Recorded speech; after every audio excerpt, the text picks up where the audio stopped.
Nah, untuk teman-teman masih semangat nggak nih teman-teman? Halo, Masih. teman-teman. Masih, Bang. Masih. Nah, sembari menunggu bisa Masih, sambil Miss. minum, bisa sambil ngemil biar tetap semangat karena udah sore kan biasanya ngantuk nih. Oke, nah untuk materi yang kedua ini nggak kalah inspiratif, nggak kalah asik, yaitu strategi upload konten di sosial media. Ada Bu Erlita Rindanasti, SEMM. Beliau adalah dosen Prodi Manajemen FBE UII dan Digital Marketing Coach. Nah, saya bacakan sedikit CV beliau. Beliau adalah penggemar pemasaran digital, bekerja sebagai dosen pemasaran dengan pengalaman mengajar untuk perilaku konsumen, riset pasar, dan praktek rencana pemasaran dan operasi penjualan. Membantu mengembangkan strategi bisnis dari sudut pandang pemasaran. Gelar sarjana difokuskan pada manajemen pemasaran dan magister fokus di perusahaan strategi dari Universitas Islam Indonesia.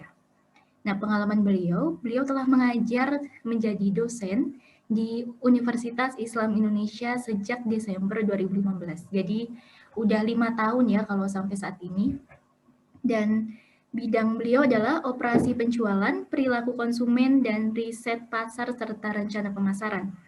Dan ternyata setelah dikulik-kulik lagi beliau nih adalah mahasiswa UI dari awal S1 hingga S2, setia di UI hingga sekarang menjadi dosen di UI.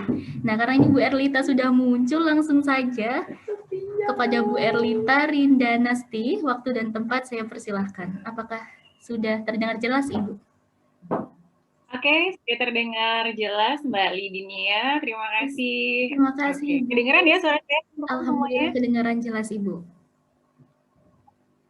Oke, terima kasih. Mungkin tadi untuk sesi pertama sudah dibuka ada sama Bu Rininta. Mungkin kalau ada Bu Rininta di sini masih standby.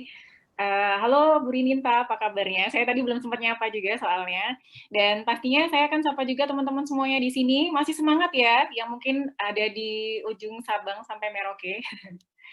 Udah sore, berasa kelas sore.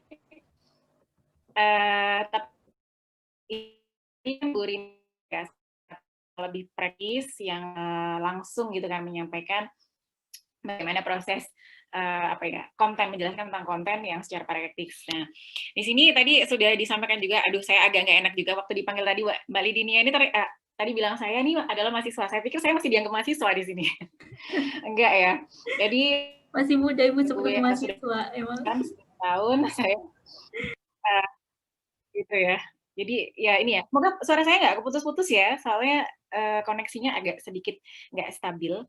Mungkin saya ngomongnya takutnya nanti keputus. Oke, jadi di sesi kedua ini saya mungkin akan menambahkan ya, tadi udah cukup banyak yang disampaikan sama Bu Rininta.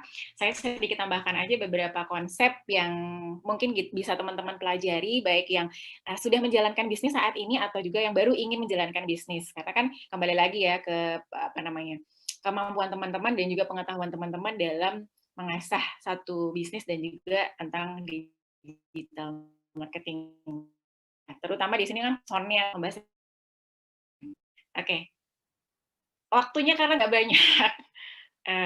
Saya coba share screen dari sini. Sudah terlihat Mbak Inindya dan juga teman-teman? Sudah, Ibu.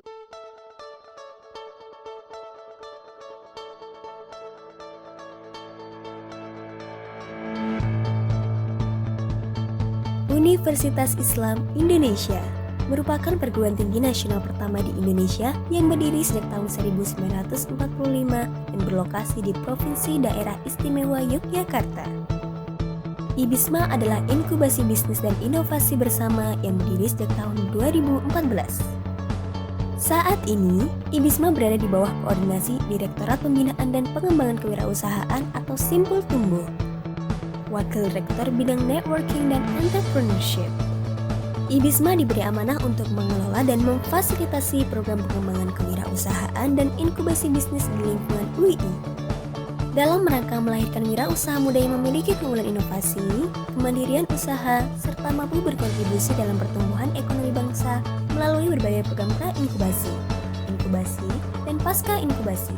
Assalamualaikum warahmatullahi wabarakatuh. Saya Amaria Dilasari, Direktur IBISMA UII, IBISMA merupakan inkubator bisnis dan inovasi bersama Universitas Islam Indonesia. IBISMA memiliki tujuan strategis. Yang pertama, melahirkan startup berbasis teknologi. Yang kedua adalah menghilirisasi hasil invensi riset. Yang ketiga adalah meningkatkan perekonomian melalui peningkatan lapangan kerja baru. Terima kasih, make the connection and grow together. Sekian, wassalamualaikum warahmatullahi wabarakatuh. Program IBISMA 1. Pra-inkubasi, antara lain seminar dan talk show, ngobras atau ngobrol bareng startup, dan LDR atau live dari rumah. Seleksi tenan, talent scouting melalui program UBIC atau UII Business Innovation Challenge. Kedua, inkubasi, mentoring dan coaching. IBISMA memberikan materi mentoring berdasarkan kebutuhan startup yang disampaikan oleh para pakar di bidangnya. Kurikulum mentoring dan coaching dikelola dalam bentuk IBISMA Growth Academy and Growth Talk Series. Monitoring dan evaluasi. Program monitoring dan evaluasi tenan dilaksanakan menggunakan platform Tenan Management System atau TMS. Startup Expo atau Growth Festival. Growth Festival merupakan acara akbar tahunan yang berupa eksibisi, seminar, workshop, dan graduation sebagai puncak kegiatan program inkubasi IBISMA. Ketiga, pasca inkubasi, networking. IBISMA memberikan akses jejaring melalui kegiatan business matching dan corporate gathering. Akses pendanaan lanjut. IBISMA memberikan akses pendanaan lanjut melalui kegiatan investor pitching dan business gathering. Fasilitas IBISMA, pendanaan internal IBISMA dan akses pendanaan eksternal. Program inkubasi, ruang tenan, training room, meeting room, co-growing space dan commercial space. Fasilitas teknologi dan akses laboratorium. Tenan, hingga saat ini IBISMA telah menginkubasi lebih dari 70 startup dengan total memfasilitasi pendanaan lebih dari 5 miliar rupiah. Assalamualaikum warahmatullahi wabarakatuh. Saya Nur Cahyati, CEO Plastrit. Plastrit merupakan salah satu tenan dari IBISMA UII. Plastrit adalah inovasi terbaru yang mendorong ekonomi sirkular dengan mempercepat proses daur ulang yang akan menyelesaikan masalah plastik di dunia. Plastrit dengan konsep reverse vending machine menyediakan kemudahan bagi pengguna dalam mendaur ulang botol plastik dengan waktu yang singkat. Plastrit mendukung SDGs nomor 11, 12, 14, dan 15. Dengan menggunakan Plastrit, kita dapat mengurangi peningkatan jumlah sampah di TPA dan kita dapat membantu perusahaan dalam menerapkan EPR. Alhamdulillah, saat ini Plastrit mengikuti program inkubasi dari IBISMA UII, di mana kami mendapatkan pendanaan, pendampingan, serta pelatihan guna mengembangkan bisnis model kami. Plastrit is gender inclusive, fun, and valuable product for all people. Terima kasih. Wassalamualaikum warahmatullahi wabarakatuh. Let's make connection and grow together. Inkubasi bisnis dan inovasi bersama Universitas Islam Indonesia.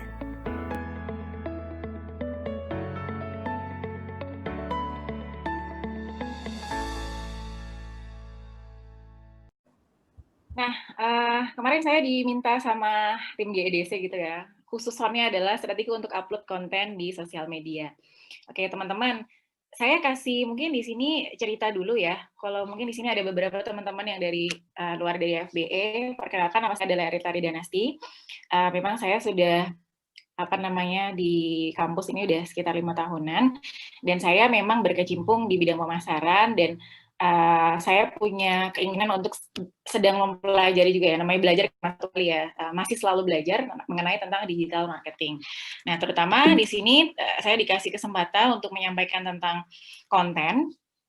Nah, saya ingin lihatkan beberapa fakta, kenapa sih kita perlu mempelajari konten, kenapa kita perlu tahu konten, itu yang pertama, dan yang kedua, apa itu konten. Udah, 2 poin itu aja yang perlu kita pahami dulu. Nah, yang pertama, dari fakta yang saya peroleh gitu ya, ada satu studi lewat Content Marketing Institute dan juga Marketing Prof di tahun 2016, bahwasannya ada 2 perusahaan ya, atau klasifikasi bisnis yang kita bisa tahu atau teman-teman sudah pernah pelajari ya. Ada bisnis yang sifatnya adalah B2B dan juga B2C. B2B itu adalah business to business dan B2C adalah business to customer. Kedua-duanya punya karakteristik yang berbeda dalam jenis jenis bisnis yang ditawarkan. Kalau bicara tentang B2B, business to business. kita ketika melakukan suatu aktivitas penjualan, offering-nya adalah ke bisnis partner atau partner bisnis. Sedangkan kalau consumer, business to consumer, berarti kita arahannya adalah dari si penjual tadi yang punya bisnis tadi langsung directly menyampaikan atau melakukan penjualan itu ke si konsumen. Nah, dari riset tadi, yang berdasarkan studi yang tadi saya sampaikan, tertulis bahwa menunjukkan bahwa 76% dari perusahaan B2B yang ada di Amerika Utara dan juga 88% dari B2C, mereka sudah menerapkan konsep dari konten pemasaran atau konten marketing. Dari kalau tadi kan baru perusahaannya ya, dari 76 perusahaan mereka pakai, sedangkan untuk untuk B2B dan 80% untuk B2C-nya. Lalu bagaimana untuk budgeting? Tadi kan Bu Rininta sempat bilang ya, kalau yang namanya kita mau punya produk, kita mau jualan, berarti kita harus menyisihkan yang namanya sekian nominal untuk kita promote, untuk kita jualan atau lewat pemasaran itu, untuk masarin produknya gitulah gampangannya. Nah di sini untuk B2B sendiri mereka bisa mengambil budget sekitar 28% untuk melakukan aktivitas konten marketing atau pemasaran konten gitu ya. Sedangkan yang untuk B2C sendiri lumayan lebih tinggi dibandingkan B2C ya, 32% untuk budgetingnya ya, untuk menganggarkan khusus di konten marketing. Nah, kalau misalnya anggaran di marketingnya berarti harusnya lebih besar lagi, karena cakupannya 32% dan 28% ini diambil sebagian persennya hanya untuk bikin kontennya aja. Nah, kenapa sih kita perlu mengenal konten dan kenapa mungkin perusahaan atau bisnis teman-teman yang masih mau dirintis atau sedang merintis ini perlu untuk bikin yang namanya konten. Nah, konten ini menggantikan suatu brand promoter ke storyteller atau kalau tadi sempat disinggung juga, storytelling itu penting ya kata Bu Rinta seperti itu. Betul sekali. Kenapa? Kalau teman-teman mungkin ya sadari atau enggak, saat kita dulu waktu kecil gitu kan sering didongengin sama orang tua ya, atau saat teman-teman sekolah itu kan biasa dengerin guru bercerita. Lebih enak mana kira-kira? Didengerin atau kita yang cerita? Enak yang cerita atau enak yang dengerin? Coba kira-kira enak atau enak yang cerita? Kalau misalnya kita pas lagi mau tidur gitu kan berarti kita didongengin. Enak nggak kira-kira kalau lagi pas mau tidur didongengin gitu, diceritain? Enak, Bu, enak. Enak ya? Oke, ada Mumtaz di sini.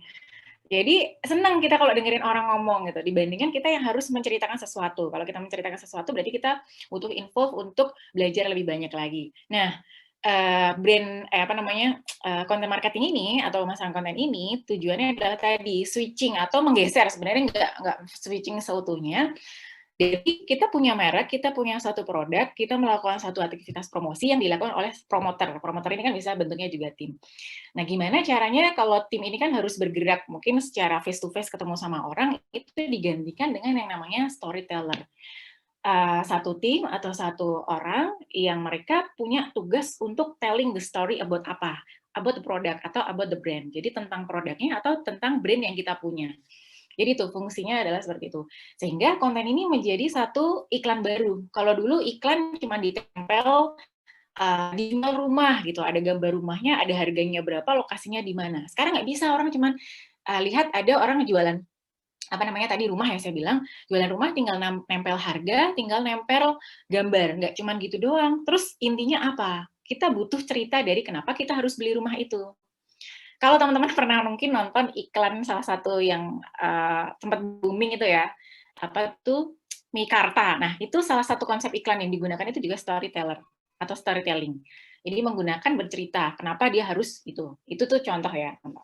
Nah, untuk model-model atau contoh storytelling yang lain itu juga banyak. Teman-teman, saya yakin di sini Pari, kalau bangun tidur, pasti yang dibuka apa? Dibuka mungkin sosmed, Instagram. Kalau nggak Instagram, mungkin tadi ya, sekarang udah zamannya TikTok. Teman-teman udah ngeliatin TikToknya orang. Niatnya cuma ngelihat sebentar, 1 jam, tapi akhirnya sampai subuh baru nonton, baru tidur. Gitu. Jadi, konten itu menjadi satu iklan baru. Itu yang pertama. Kemudian yang kedua, selain tadi ya di dalam konten itu ada yang namanya storytelling atau storyteller, kita juga menggunakan yang namanya hashtag. Hashtag itu berbicara. Nah, hashtag itu berbicara menggantikan tagline. Kalau dulu teman-teman misalnya ada iklan teman-teman boleh deh kasih contoh iklan yang ada tagline-nya. Semua iklan tuh hampir semua ada tagline-nya. Tagline itu akhirnya digantikan oleh apa? Oleh hashtag. Hashtag digunakan dalam mendistribusikan konten melalui media sosial. Nah, karena media yang sekarang kita pakai bukan mass media yang seperti dulu, yang tradisional mungkin pakai radio. Kalau radio tuh sering banget dulu iklan zaman saya masih berasa tua ya, zaman dulu waktu masih SMA gitu, misalnya masih kuliah, waktu dengerin iklan di radio pasti ada tagline-nya. Waktu nonton di TV pun juga ada tagline-nya. Nah, sekarang tagline-nya itu, kalau teman-teman main di sosmed, tagline-nya apa? Tagline-nya adalah adanya hashtag. Mungkin kalau di TikTok, kalian akan dapat hashtag-nya apa coba? Ada 3 huruf. FYP, ya kan? Hashtag-nya seperti itu. Nah, anak-anak TikTok pasti pada ngerti semua lah.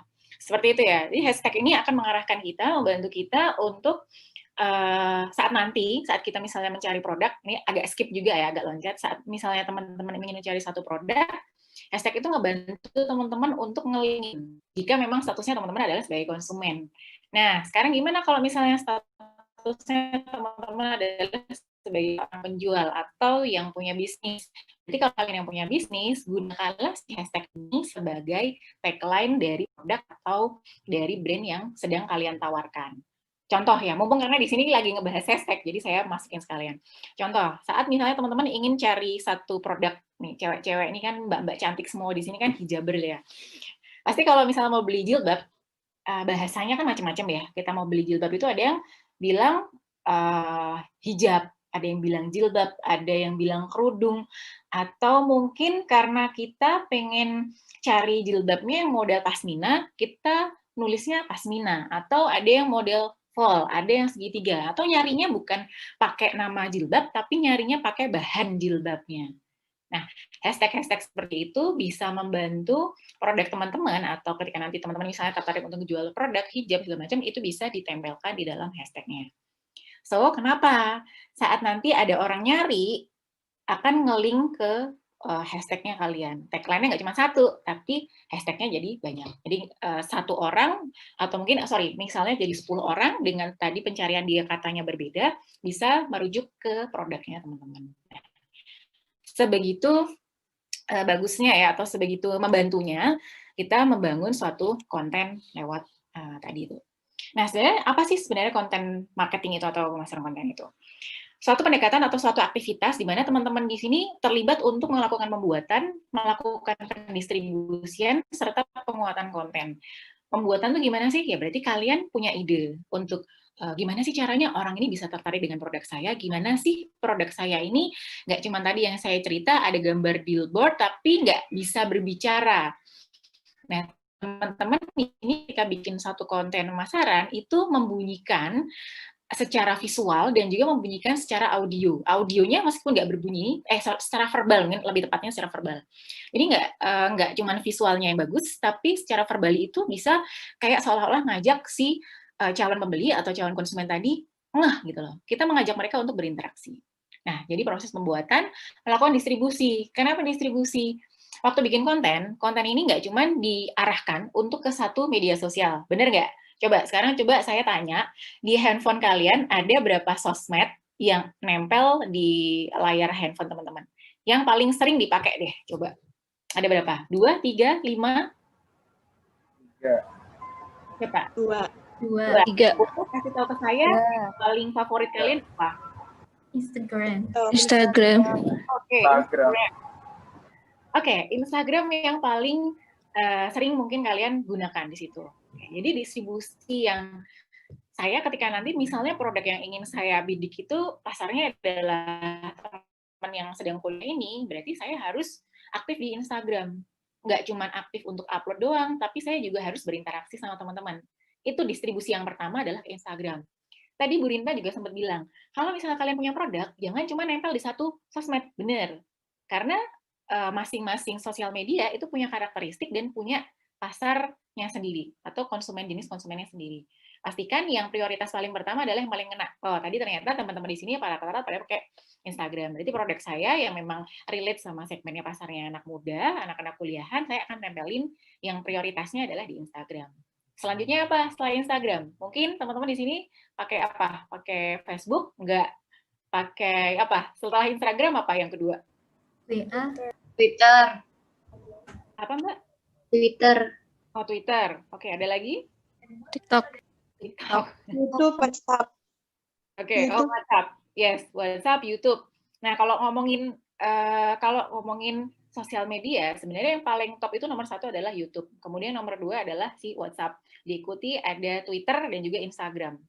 Nah, tapi kan di sini kan kita kembali lagi, nggak selalu yang muncul di data yang kita peroleh itu selalu sesuai dengan konten yang akan kita pasarkan dan ke siapa orang yang mau kita tawarkan. Jadi kembali lagi ke produknya, kemudian siapa yang akan kita tawarkan produknya, dan disitulah distribusi yang tepat. Baru nanti kita tawarkan di kontennya. Untuk materi konten, apa aja sih yang menarik kalau misalnya teman-teman makanya di Instagram, terus teman-teman ini adalah anak-anak kuliahan yang generasinya udah nggak milenial lagi ya, milenial di generasinya udah generasi Z, udah generasi yang update setiap second, every second tuh pasti nontonin story. Nah, berarti saya harus ngapain di konten itu? Apa yang harus saya kuatkan? Apakah saya akan aktif untuk nge-post feed? Ataukah saya aktif untuk berinteraksi lewat story? Atau seperti apa? Itu adalah strategi masing-masing dari si produk. Karena tujuannya adalah dengan kita bikin konten marketing ini bisa ngobrol. Tadi sempat saya baca sekilas, saya lupa secara spesifik pertanyaannya, gimana kira-kira kita bisa menjangkau konsumen lewat sosial media. Saya lupa tadi kayaknya ada yang ngebahas seperti itu. Jadi capaiannya setiap produk itu kan punya capaian sendiri, punya tujuan sendiri-sendiri. Tujuan yang paling pertama saat kita punya produk adalah brand awareness. Bisa di-aware sama semua orang. Maka itulah yang harus kita perluas jangkauannya. Nah, untuk memperluas jangkauan pun juga jangan sembarang. Kemarin sempat juga ada talk bareng gitu ya, maksudnya ada obrolan bareng saat ada webinar kemarin. Bagus mana sih sebenarnya lebih bagus mana? Apakah saya ngejual produk itu ngejangkaunya ke spesifik jangkauan aja atau jangkauan yang luas sekalian? Kalau pengen dikenal, ya boleh aja kalau misalnya jangkauan luas. Tapi saya bilang itu nggak efektif. Karena apa? Kalau misalnya cuma ngejangkau aja, berarti orang cuma tahu doang dong. Padahal harapannya kalau kita punya produk kan pengen dibeli, gitu kan? Pengen dibeli. Produk pengen dibeli, maka nggak cuma jangkau aja, nggak perlu kita jangkau jauh-jauh biar orang tahu.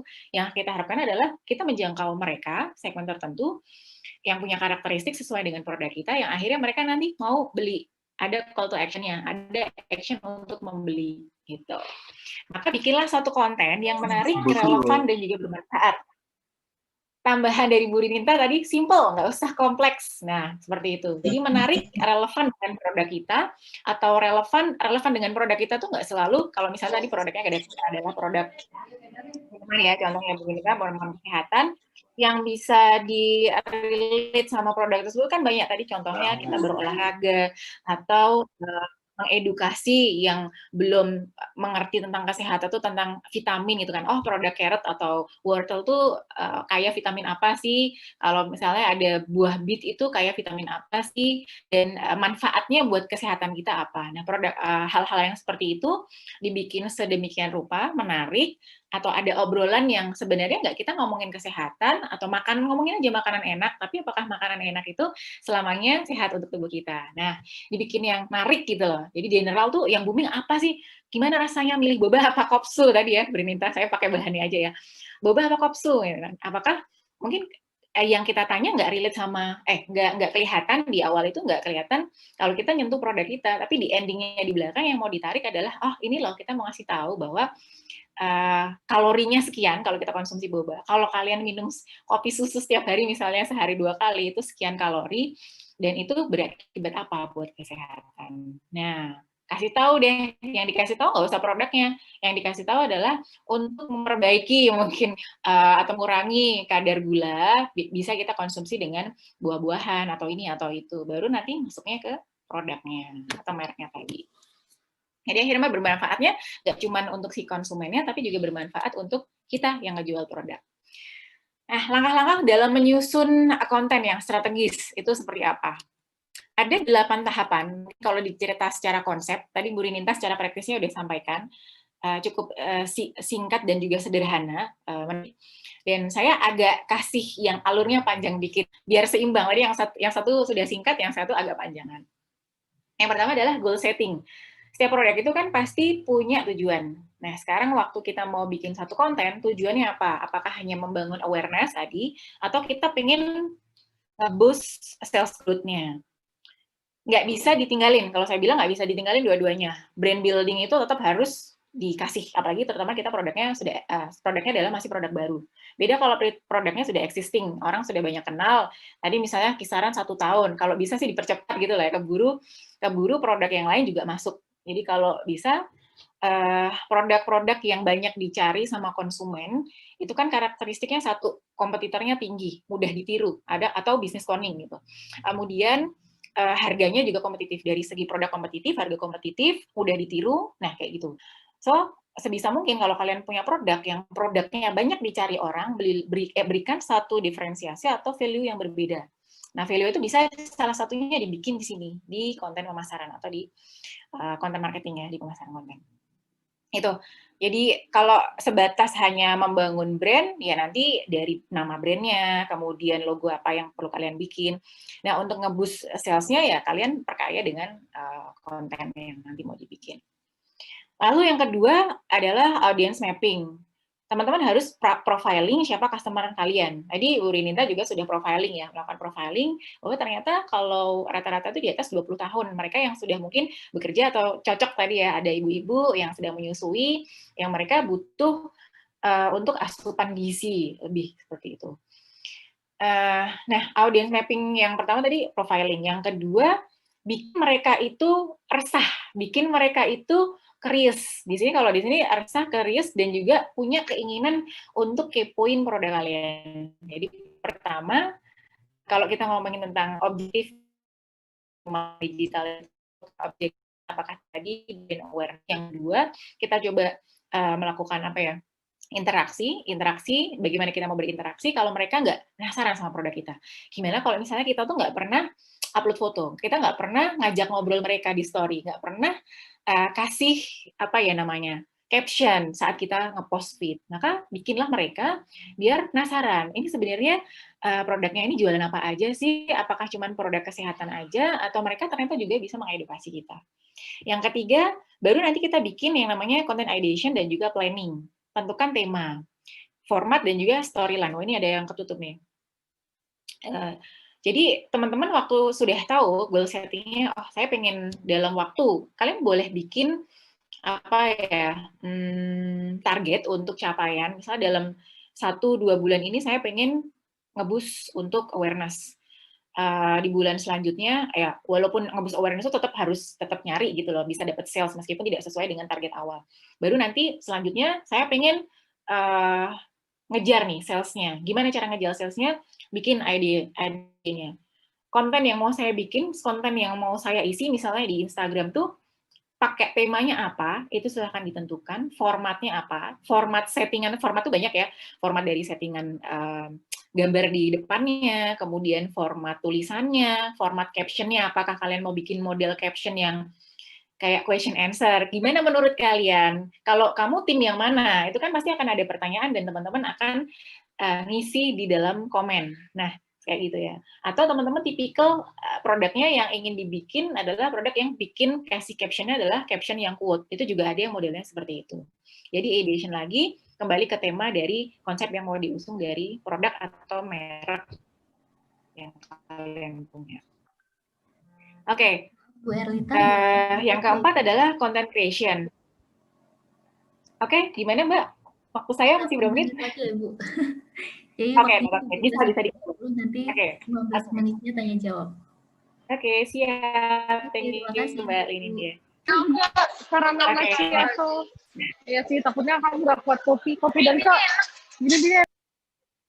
Nah, selanjutnya langkah kamu apa? Bikin content creation-nya. Apa yang mau dibikin? Mau dibikin kalian pakai ide kalian sendiri yang punya produk atau mau diserahin ke agensi?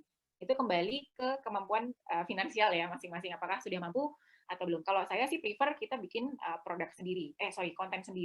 Konten sendiri. Jadi biar kita lebih tahu arahannya, karakteristik produknya dan juga mau ditawarkannya seperti apa ke pasar. Termasuk kita bikin schedule. Nanti schedule saya akan lihatkan dalam schedule itu kita bisa tentukan dalam bentuk daily, harian, mingguan, ataupun bulanan. Jadi silakan nanti teman-teman bisa berkreasi. Distribusinya tadi di awal saya sempat cerita, karena waktu kita jualan itu kan media yang digunakan kan banyak, nggak cuma satu, nggak cuma pakai Instagram, mungkin tadi pakai Twitter juga atau pakai yang lain. Pastikan kalau memang medianya itu diakses atau akunnya dipakai sendiri, maksudnya gini, akun bisnisnya dikelola sendiri, maka ya udah kontennya akan berbeda dengan akun-akun yang berbayar, dan itu sebaiknya dipisahkan. Oke, agak ngebut dikit, tadi udah dikode. Oke, lanjut di content amplification, ada marketing evaluation dan content marketing improvement. Nah, di content amplification ini kita mengajak untuk conversation, mengajak ngobrol, ajak berinteraksi sama si konsumen. Kan tadi di sini udah bikin kontennya, sekarang kita ajak mereka ngobrol. Kalau perlu bisa kita pakai buzzer atau influencer jika perlu. Tapi ya tadi harus relevan, dan jangan sampai saat kita menentukan objektif tujuannya di awal seperti apa, dan kita misalnya tergiur akhirnya kok kayaknya sosok aja gitu tujuannya, terus kayaknya mungkin saya bakal pakai ini deh, si influencer ini atau si selebgram ini. Pastikan tadi adalah kembali lagi sih ke budgetnya, dan dua, yakin nggak dengan kita menggunakan si influencer tersebut atau selebgram atau buzzer itu akan ngeboost juga sales kita. Apakah mereka hanya ikut juga, apakah hasilnya cuma sebagai brand awareness, menambah jangkauannya, atau mereka benar-benar konversi untuk membeli produknya.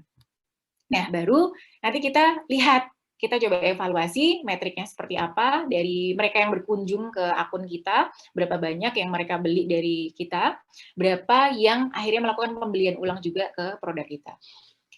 Oke, baru nanti improvement itu ya, habis evaluasi, oh ternyata tema kita kurang pas, oh ternyata kontennya harus diperbanyak, oh ternyata kontennya harus diperbarui, dan lain sebagainya. Itu ya.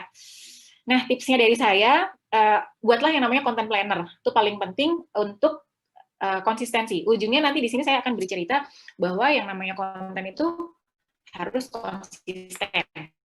Nah, konten kita siapin ini yang namanya content plan. Plan dari baik daily maupun monthly, ataupun apa tadi saya bilang, daily, weekly, sama monthly. Dan itu disesuaikan dengan platform yang kalian pakai, atau yang nanti prioritas platformnya apa. Kalau prioritas platform yang nomor 1 adalah Instagram, ya udah, misalnya kalian nggak harus pakai ini semua. Teman-teman bisa pilih 2 atau 3 sesuai dengan kemampuan. Kemampuan apa dalam mengelola konten. Yang penting itu, kalau misalnya pakai pakai 2 media aja udah cukup, dan kontennya dikelola dengan baik, saya rasa itu bisa membantu untuk memperluas jangkauan dan juga konversi orang bisa mau atau mau beli gitu. Nah, untuk daily planner-nya, teman-teman bisa lihat karakteristik dari si konsumen atau calon atau si targetnya tadi. Hari Senin itu biasanya ngapain sih? Oh, kalau hari Senin itu orang biasanya kan lagi mager-mager pas hari pertama masuk kerja, tuh kira-kira apa? Oh, bisa kasih quote atau motivasi. Kemudian nanti di hari Selasa, hari Rabu, hari Kamis, biasanya Rabu, Kamis, Jumat ini mulai agak rame ngisi-ngisi konten, karena mereka sudah mulai sudah terbiasa untuk mulai kembali bekerja, sudah mulai aktif, dan mereka bisa melakukan pencarian untuk produk-produk yang sedang ingin mereka cari. Saturday dan Sunday mungkin teman-teman bisa gunakan itu di jam tertentu untuk mengecek, terutama nih ya di hari Sabtu, Jumat dan Sabtu tuh lumayan tinggi. Di hari Minggu kemungkinannya mereka akan sibuk untuk liburan sendiri. Nah, oke. Kenali dulu akunnya teman-teman, gitu kan. Apakah produk yang kalian jual itu berkaitan dengan travel, tourism, atau media, atau entertainment, food and beverage, retail, professional service, personal care, ataupun teknologi, ataupun juga produk lainnya. Karena masing-masing ini berdasarkan, ini sebenarnya PPT-nya kayaknya ketukar sama PPT satunya. Jadi masing-masing ini ada hari-harinya sendiri. Kayak travel and tourism dan juga food and beverage itu bagus di hari Jumat, di jam-jam setelah jam 12. Kemudian kayak media entertain dan juga retail itu di hari sekitar Tuesday dan juga Thursday, di hari Selasa dan juga di hari Kamis. Nah, itu adalah tugasnya teman-teman. Jadi konten nggak cuma sekedar bikin, tapi teman-teman juga melakukan analisis dari perilaku si orang pakai media tersebut. Tentukan momen, kalau misalnya kalian mau upload, ya pastikan tadi jamnya, jam berapa, mereka lagi sibuk kerja atau enggak, oh mereka lagi lunch, kira-kira kalau lagi lunch sempat enggak ya pegang sosmed, terus apa yang boleh dilakukan dan yang tidak boleh dilakukan, teman-teman bisa lihat contohnya di sini. Ini khususnya untuk yang Instagram. Nah, karena media tadi beda-beda ya, kita nggak bisa samakan karakteristik yang muncul di Facebook dan juga di Instagram. Itu aja for information.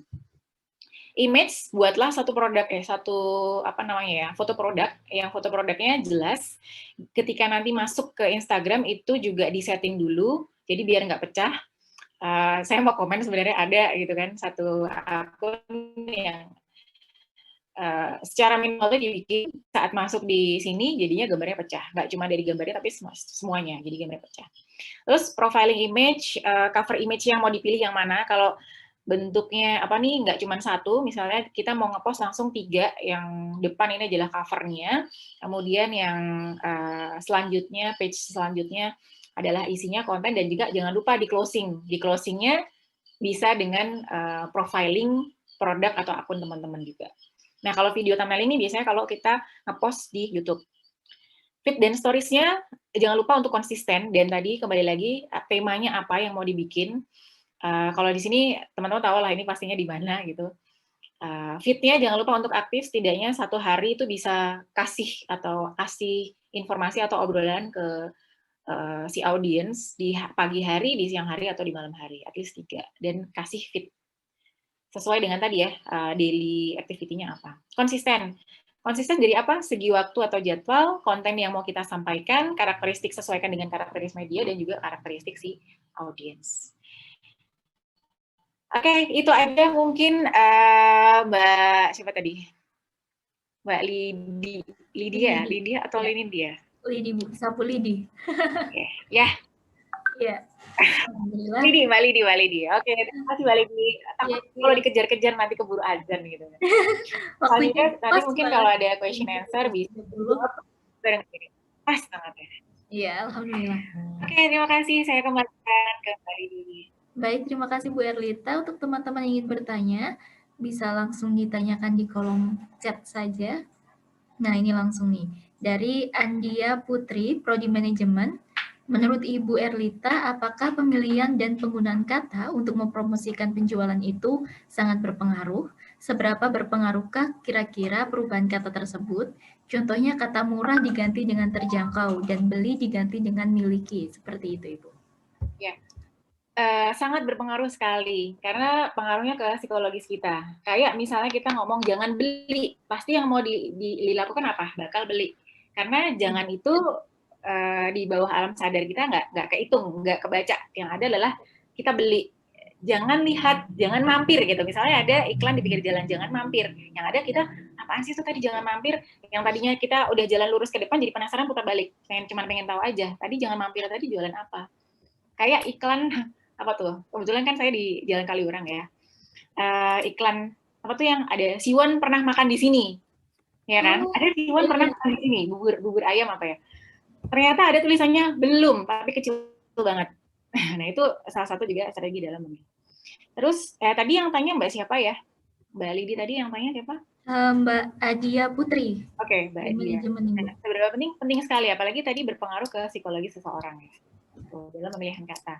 Masuk tadi saat kita menuliskan tagline pun itu juga berpengaruh, tidak hanya dari sisi psikologis, tapi dalam proses pencarian. Kalau emang kita lagi mau cari produk atau cari barang. Gitu mungkin yang bisa saya jawab. Oke. Mungkin teman-teman yang mau bertanya, boleh langsung bertanya, mumpung waktunya masih ada sebelum maghrib nih.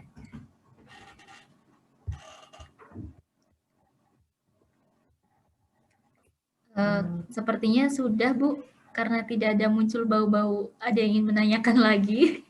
Dan mungkin untuk teman-teman misal masih berpikir, aku bingung mau tanya apa, nanti teknisnya masih bisa ditanyakan ke Bu Erlita lewat feed Instagram yang ada posternya Bu Erlita, dan jangan lupa untuk tag Bu Erlita dan GEDC. Dan jangan lupa juga untuk follow dan subscribe YouTube-nya GEDC ya. Nah, karena waktu sudah menunjukkan pukul 5:30, bentar lagi maghrib. Mungkin yang di luar Jawa udah maghrib ini, Bu. Maghrib udah mau selesai maghribnya. Sebelumnya terima kasih banyak Bu Erlita untuk sore hari ini udah memberi ilmu kepada teman-teman, udah menginspirasi saya juga jadi lebih terbuka. Oh, caranya gini tuh, caranya kayak gitu tuh, kayak gitu. Sama-sama, Ya, Mbak terima kasih Alicia. banyak Ibu Erlita. Nah, sebelum saya tutup, ada satu quotes yang dari tadi mengiang-iang di kepala saya. Without strategy, content is just stuff and the world has enough stuff. Nah, karena waktu sudah meningkat maghrib, saya kembalikan ke MC.